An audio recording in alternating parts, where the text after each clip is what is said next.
বলিউড তারকা ক্যাটরিনা কাইফ ও অভিনেতা ভিকি কৌশলের পরিবারে এসেছে নতুন অতিথি। আজ সকালে পুত্র সন্তানের জন্ম দিয়েছেন অভিনেত্রী ক্যাটরিনা কাইফ। ৪২ বছরে মা হলেন এই অভিনেত্রী। বাবা ভিকি কৌশল নিজেই সামাজিক যোগাযোগ মাধ্যমে পোস্ট দিয়ে এই সুখবরটি নিশ্চিত করেছেন।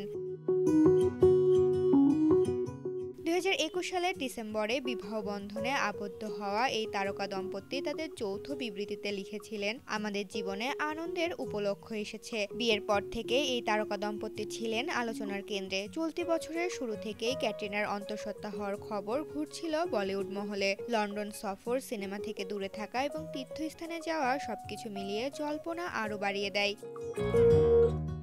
গত সেপ্টেম্বরে ক্যাটরিনা নিজেই একটি ছবি প্রকাশ করে লিখেছিলেন, আমাদের জীবনের সবচেয়ে সুন্দর অধ্যায় শুরু করতে যাচ্ছি। এত ভালোবাসা ও কৃতজ্ঞতায় আমাদের হৃদয় পরিপূর্ণ।